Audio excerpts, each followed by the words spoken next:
Now, to truly drive home the point that CSS selectors are what's supported within Query Selector and Query Selector All, in this sample, I'm using something that's a little more robust as far as the selector is concerned. So beginning at the top, I'm calling getElementById in order to gain access to the result window. Then I'm using document.querySelector in order to access this div here, which is the log. Now make sure you pay close attention when you're creating your selectors. When you're accessing IDs, you need to use the # for IDs, dots for class names, and if you have something that's a little more complicated, you need to put in the right syntax for a CSS3 selector. You're probably used to doing something like this if you have extensive experience within jQuery, but notice that getElementById is just the ID name, where a query selector, I'm going against an ID, but I have to prefix it with £. So in this sample, I'm highlighting each one of the even numbered children found within the result window. So after I've accessed the result window by using getElementById, then I can call querySelectorAll, passing in my selection, and then at that point, I can iterate over each one by adding the class name of odd to each one of those elements. Now, as I'm iterating over the result from querySelectorAll, it kind of looks like it's an array, but in fact, it's not. The result from querySelectorAll is not an array, but a node list. And since it's not an array, you need to handle things a little bit different when you're dealing with a node list. Here within this example, what I've done is created another CSS3 selection just so you can kind of get a feel for what's available and what's possible. So this is looking for any div that has an ID that has div in it. And if we take a look at each one of these items, you can see that the ID for each one is div1, div2, div3.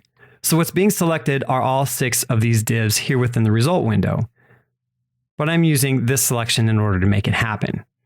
Then I'm using this function up here in order to report back the type of item that has been selected. So it's accessing object.prototype, calling toString of the object in order to return the fact that it's a node list. Now, like I said, since it's not an array but is a node list, iterating over the results requires a little bit of special handling. So you have at least 2 options available to you. You can use a for each in order to go over each one of the items, or you can use a regular loop like you're probably used to seeing or used to using often within JavaScript.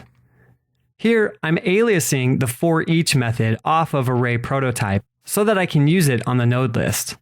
So after I've aliased for each here from array.prototype.forEach, I now have it available as this function. I can call forEach.call, pass in the collection of node lists, and then the iterator function will fire for each one of those items. The argument that's passed into the iterator is the item being iterated over. So by creating this argument here for the div, I have within this iterator each one of the divs that's being accessed as it goes through each item. So as the code runs, it'll update the inner text showing that it was looped over using the for each and also with the standard for loop.